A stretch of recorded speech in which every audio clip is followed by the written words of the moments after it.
kantor kecamatan Taman Sari. Sebagai contoh, kantor kecamatan Taman Sari kita buat mewah, megah, lantai 1, 2, 3, yang total luasnya lebih luas ketika kantor itu dimiliki, kecamatan itu dimiliki oleh mereka, termasuk parkirnya.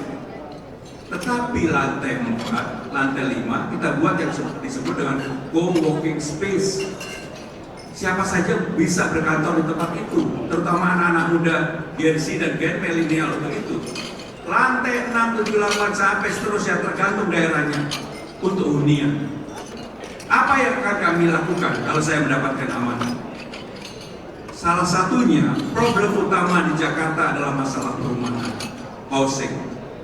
Kebetulan 3 minggu yang lalu saya nonton film diajak anak saya. Judulnya adalah Home Sweet Loan. Itu mengganggu pikiran saya secara pribadi. Saya mencari jalan keluar. Masa nggak ada sih di Jakarta? Dulu Mas Anies menggagas yang namanya DP 0%. Persoalan di Jakarta adalah lahan, pembebasan lahan. Kalau ada calon gubernur mengatakan akan membuat stadium baru tanpa proses pembebasan lahan, nggak mungkin. Karena JIS aja dari tahun 1992 nggak selesai. Maka untuk itu saya berpikir mencari terobosan baru, belajar dari negara-negara yang sudah maju, di Shanghai, di Beijing, di New York, dimanapun. Apa gagasannya? Ada yang namanya kantor kecamatan, ada yang namanya kantor kelurahan, ada namanya sekolah, ada namanya puskesmas. Semua ini lahan yang dimiliki oleh negara, oleh pemerintah. Kantor kecamatan luasnya rata-rata 5.000 sampai 8.000 meter square. Sekolah di Blok S hampir 1 hektar. Sekarang sekolah itu muridnya terbatas sekali.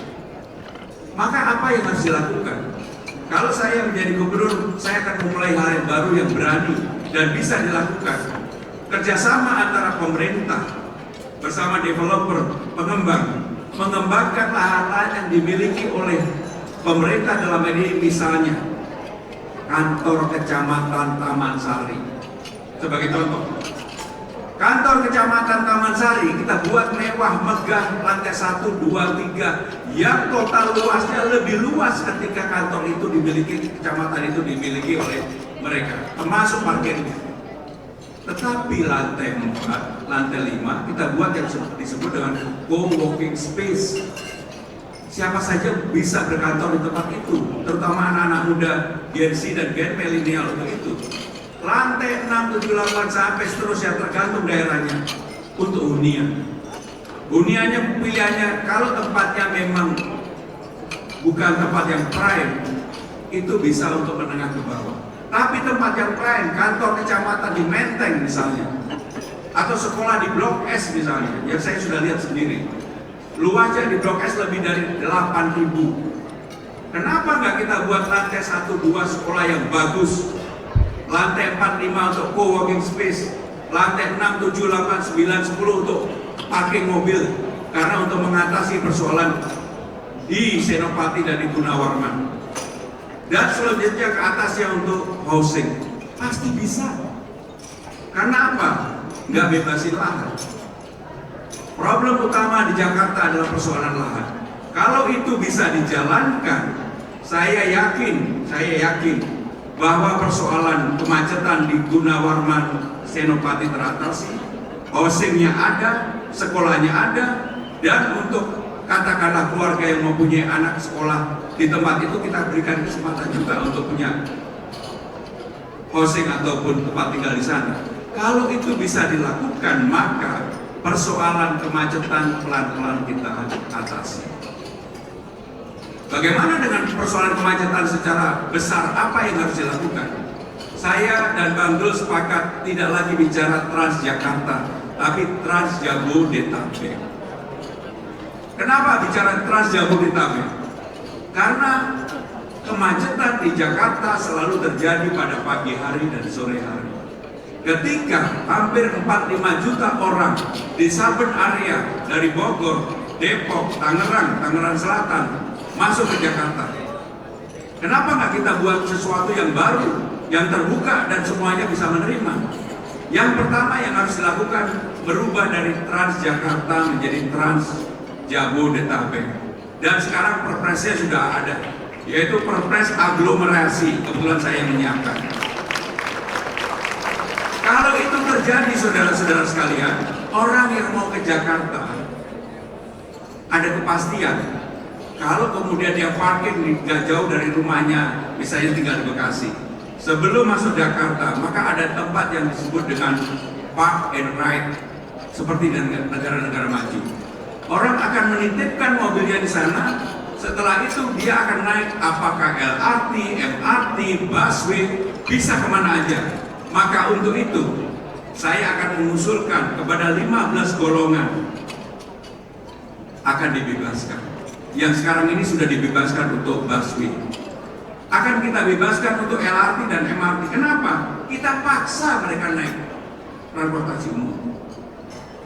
Tetapi transportasi umumnya harus diperbaiki. Sekarang ini transportasi umum kita sebenarnya sudah 80%, 87% tepatnya. Hanya penggunaan maksimum yang melebihi dari itu di pagi hari dan di sore hari. Bahkan untuk jam-jam tertentu hanya 20% digunakan. Maka dengan demikian, bagi warga yang di luar Jakarta, mereka kita kasih kemudahan, bawa mobil, bawa motor, bawa apapun, parkir di tempat parkir, habis itu memanfaatkan transportasi yang murah bagi mereka. Bahkan sebagian kita gratiskan untuk ASN, lansia, disabilitas, dan sebagainya. Kalau itu bisa dilakukan, Bapak Ibu Saudara-saudara sekalian, saya yakin maka persoalan transportasi di Jakarta pelan-pelan akan bisa kita atasi. Yang paling penting adalah apa? Ada kepastian, kenyamanan orang menggunakan transportasi umum. Dan supaya orang menjadi nyaman naik transportasi umum, semua wilayah yang dilalui transportasi umum, termasuk di RT RW, kita pasangin CCTV. Kenapa dipasangin CCTV? Nggak ada negara maju dimanapun, bapak-bapak mau ke Shanghai, ke Beijing, ke New York, ke Singapura, yang areanya itu tidak dipasangin CCTV. Dengan adanya CCTV, bapak-bapak mau ngapain aja satu sama lain bisa melihat itu. Persoalan narkoba bisa diatasi, diturunkan, bullying, kekerasan, pencurian pasti akan teratasi. Termasuk kalau ada bapak-bapak yang mau nakal sama tetangga pasti juga ketahuan. Maka dengan demikian, kalau itu dilakukan, semua orang bisa saling melihat. Termasuk kenapa di New York, kalau orang mau yang sweet-sweet itu apa yang disebut dengan catcalling atau bersiul-siul, CCTV-nya ada. Habis itu dipermalukan, dibuka di ruang publik, netizen 62, netizen Jakarta ini kan, Indonesia ini kan paling ganas. Begitu orang melakukan itu, diserang oleh netizen, sekali, dua kali, tiga kali, pasti nggak berani. Maka dengan demikian, gagasan-gagasan itu harus ada. Kalau memang saya diberikan amanah untuk memimpin Jakarta. Tetapi yang tidak kalah pentingnya, kebetulan saya sebagai penjaga dapur Presiden, sehingga saya tahu tentang apa yang disebut dengan Innafund, Indonesia Fund. Saya dengan cara yang sama, kalau Innafund bisa, kenapa Jakarta Fund nggak bisa? Dari mana modalnya? Jakarta Fund itu, Innafund itu modalnya dari 2 triliun dari APBN, 4 triliun dari PMN, 6 triliun. Kenapa saya tahu? Saya yang menyiapkan paperworknya. Karena dikelola secara profesional, nggak ada ASN-nya, benar-benar swasta murni, angkanya begitu besar. Termasuk bisa melakukan investasi untuk smelternya Freeport yang kemarin. Dengan cara yang sama, saya akan menggagas yang disebut dengan Jakarta Fund. Dari mana dananya? APBD kita, anggaran belanja daerah Jakarta itu 81 triliun. Silvanya, sisa anggarannya selalu 5-6 triliun. Kenapa nggak dari 5-6 triliun itu? Karena itu kebutuhan memajukan Jakarta. Kita ambil saja 3 triliun untuk Innafund. dikelola secara profesional. Siapa yang mengelola? Profesional. Apakah ada? Ada. Pasti di ruangan ini tahulah orang-orang yang profesional di dunia yang seperti ini. Ada yang namanya Rida yang sekarang pegang Inafan. Di Singapura ada yang namanya Hilman Sitohang yang dulu begitu di Indonesia sangat dihargai. Orang-orang seperti itu kalau diberikan kesempatan untuk mengelola dana seperti itu, saya yakin mau. Maka untuk itu, kenapa ini ada? Supaya orang pemerintah Jakarta tidak hanya bergantung dari pajak dan restribusi. Memang ada setoran dividen kepada pemerintah tapi kecil. Coba kalau kemudian punya yang namanya Jakarta Fund, dan Jakarta Fund ini kenapa menjadi menarik? Karena nggak perlu kolateral. Sama dengan Inafan, nggak perlu kolateral. Kolateralnya apa? Negara. Jakarta Fund, kolateralnya apa? Jakarta. Ya beda dengan Pak Didi atau Pak yang lain-lain kalau berbisnis kan pasti ada kolateralnya. Nggak mungkin nggak ada kolateral. Pak Teddy menjadi besar kolateralnya macam-macam kan gitu. Kalau bapak-bapak yang sudah saya sebut tadi, kolateralnya leverage-nya udah nggak perlu lagi lah. Tapi bagi yang baru-baru, mana ada, nggak ada. Harus ada kolateral. Maka untuk itu, Bapak Ibu dan saudara-saudara sekalian, saya dan Bang Dul sungguh-sungguh kalau diberikan amanah ingin membuat sesuatu yang baru bagi Jakarta. Yang paling penting adalah persoalan mengenai toleransi, keberagamaan, dan itu menjadi hal yang paling utama bagi saya pribadi, karena hal yang menguatkan bagi Indonesia. Terus terang sekarang ini demokrasinya sudah mulai dewasa, berbeda-beda oke-oke aja, tetapi yang harus dijaga dengan baik hal yang menyangkut toleransi dan keberagaman. Nggak boleh ada kelompok apapun yang merasa dirinya lebih dari yang lain. Nggak boleh.